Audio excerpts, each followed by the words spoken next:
Hey guys, today I thought I would share an autumnal book list. I just shared book recommendations over on my booktube channel and my own autumnal TBR, both on my book channel. But I was like, you know what? I want to talk about some autumnal picture books and middle grade books. I used to do a ton of book lists on my blog, and I haven't in the last number of years. I would like to get back into it, either on the blog and or here. Okay, I'm just editing this video right now and I have a question for you guys. Do you like book lists for kids homeschool, etc. like this via video, or do you more prefer it in blog post format? With the video, I always have the book titles in the description with links in case you need. But do you prefer this kind of video, or do you prefer this kind of content in a blog post? I would appreciate your answer. And another thing I've kind of gotten out of the habit of, for the most part, is picture books. We do still read some picture books in our home because I do still have a couple little kids, but not as much. Like my older two definitely got a lot more picture books in than my current younger two. Part of that is because there's so many more books to weed through. I feel like you can't trust books like you could have even 5 years ago. There's so many that are just pushing different agendas, but I'm going to try to do my best to share some like new picture books that we like. I'm going to be requesting a bunch from the library, sifting through a ton, I'm sure discarding a bunch, and then hopefully coming here to share the good ones with you in the next few months. But today we're going to be talking about autumnal picture books, and partially that means maybe the book is set in autumn, but for the most part it's probably just going to be, for some reason this book gives me autumnal vibes. For some of them they're like kind of nature focused, others they're kind of crafty focused. Maybe I read it for the first time in autumn, therefore to me it feels like an autumn book. They're not all like, you know, exactly set in autumn kinds of books, but lots of them are. So a number of them I do not own. Most of them I do, but some of them we own, especially the picture books, and I couldn't find because a kid has obviously squirreled it away somewhere. So some of them will have to put up pictures for. But let's just start with the most, I feel like the perfect autumnal picture book, Oxcart Man. This book is actually my 14-year-old's. She has this in her room and I had to request to borrow it for this.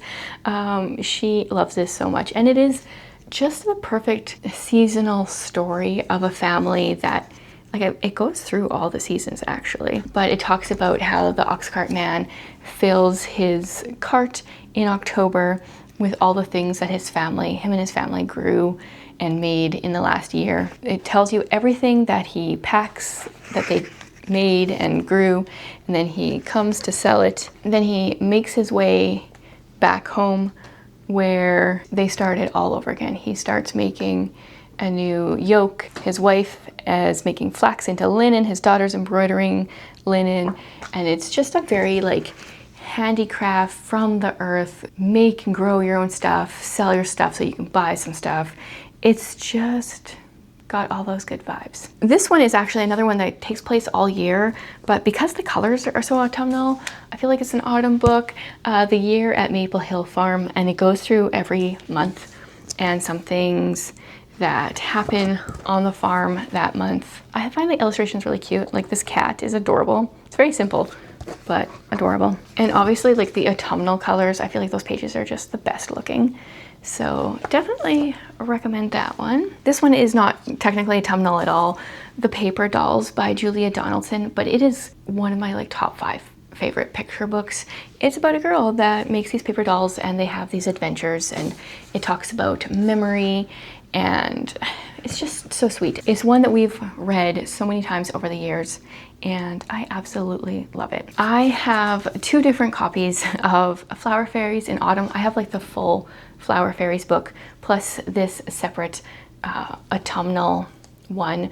Each season has a bunch of different poems with different flower or tree fairies. I always pull the flower fairy books out when we have poetry tea time because the illustrations are just adorable. I also love Brambly Hedge, so they have one per season and then a couple extras actually. So we own the complete Brambly Hedge, but they've got the spring story, summer story, autumn story, winter story, the secret staircase, the high hills, sea story, and Poppy's babies. The autumnal one is very perfect as far as colors go. They're gathering things for the winter, so they have food. Love the pictures of their house. One of my favorite scenes of each of the seasons is like the cross splice. I don't know if that's really what it's called. Look at, they live in a tree trunk and seeing all the different rooms and the hallways. I just love that. I feel like there's one for every season. Always recommend some Brambly Hedge. A book that I love that I always get from the library is Lost Words by Robert McFarlane, and it's a collection of nature words with beautiful illustrations. It's like a massive book as well, which is fun. They're like nature words that he feels like kids don't know anymore. And it's a beautiful book, beautiful illustrations. I wish it wasn't so big. I feel like it would be easier for kids to flip through and for myself to flip through if it was a bit smaller, but it's still beautiful. Definitely worth at least getting from the library if you don't want to own it. Then a book that we've gotten out from the library a number of times as well is Be a Maker. Now, one of our favorite illustrators is, I was trying to see if we have a book by her here right now. No. One of our favorite illustrators is Julia Morstad, which I think I have a book. Yeah, I have one coming up that's illustrated by her. This one has similar illustrations, and it just all has to do with making different things, using your imagination, being creative. Those are things I really like to encourage in my kids, so we have loved that one. There's also John Ronald's Dragons, which is a picture book about Tolkien. The illustrations in this one are also completely fabulous. Our cat is named after Tolkien, so obviously we enjoy him, and I really like it when there's some really well done biographies. Okay, the one that is illustrated by Julie Morstead is This Is Sadie. I actually don't remember who the author is. Like almost there, but not quite. Anyway, you'll be able to see it. And this is another book about imagination. We follow this girl named Sadie as she goes on these adventures. I just love seeing her creativity and imagination. Definitely recommend that one as well. Now we're gonna get into the middle grade. Once again, not necessarily all autumnal, like set in autumn, but a good number of them are, and for some reason they have those vibes for me. Let's start with Little Cat's Luck.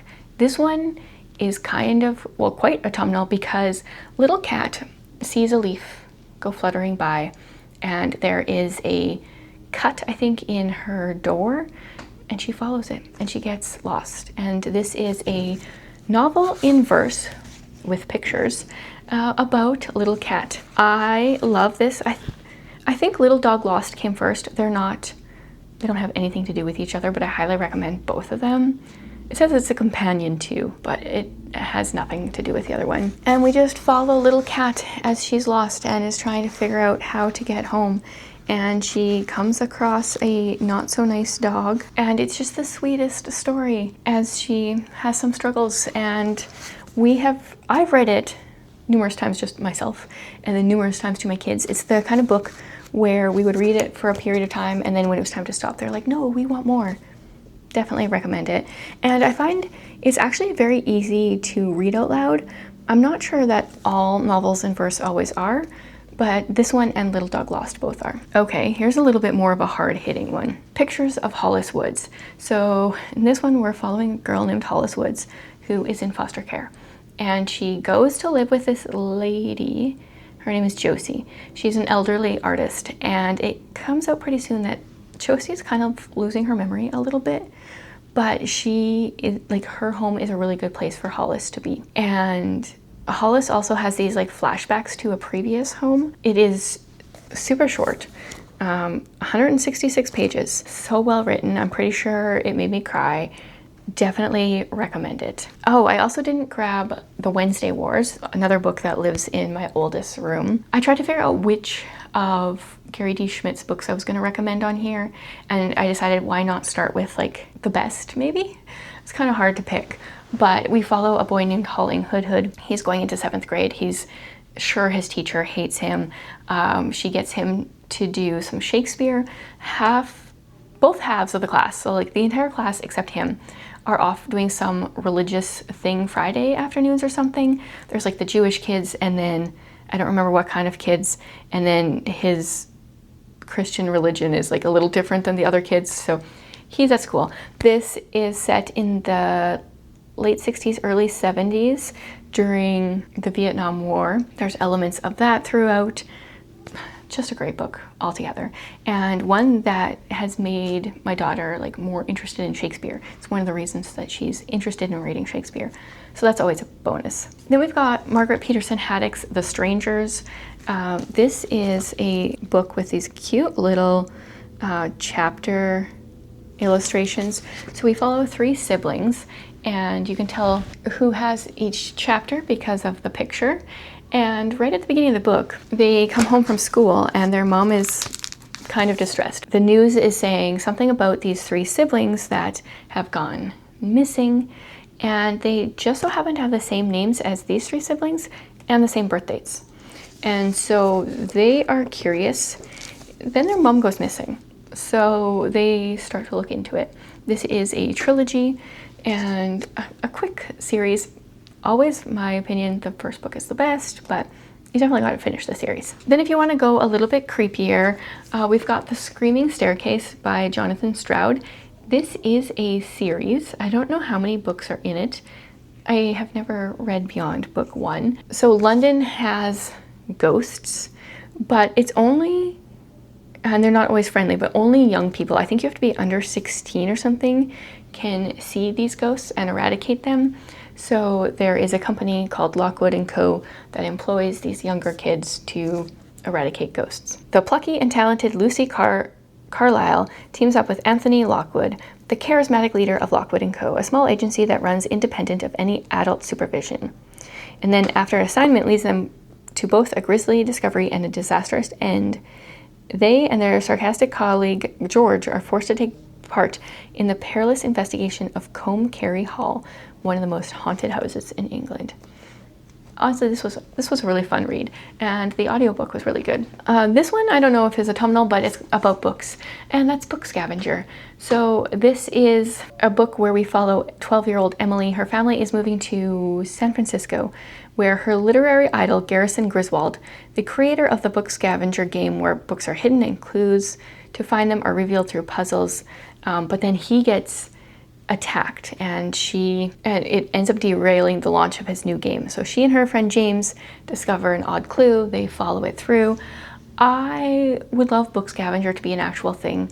They literally leave and find clues that tell you where a book is hidden, and that just sounds amazing to me. On the mystery topic, I've got 2 books that are like very similar. So we've got Premeditated Myrtle, where we follow Myrtle Hardcastle in Victorian England as she solves some mysteries. There's a couple books in the series.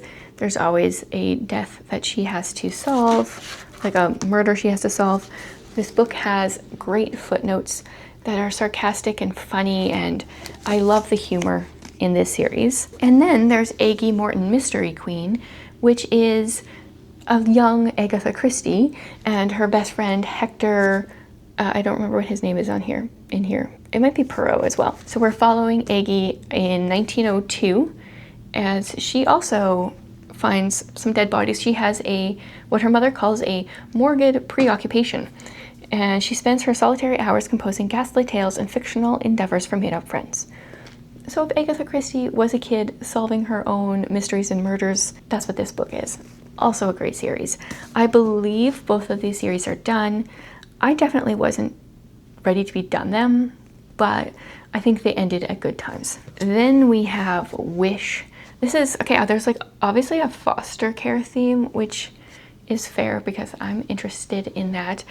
We follow, what's her name? Charlie Reese. She's sent to live with actually her family, but like family that she doesn't actually know, says she's been making the same secret wish every day since 4th grade. It seems unlikely her wish will ever come true. That is, until she meets Wishbone, a skinny stray dog who captures her heart, and Howard, a neighbor boy who proves surprising in lots of ways. Suddenly, Charlie is in serious danger of discovering that what she thought she wanted may not be at all what she needs. This is a really good one. We did this as a family audiobook. And then the last book, I don't know if I wrote down some other ones I wanted to share here. Okay, the second last book. I'm going to share one more I don't own yet. Pax. This is a story about a boy who his father is making him move, and so he needs to go to the woods to leave his pet fox. And we follow Pax as he tries to get back to his boy.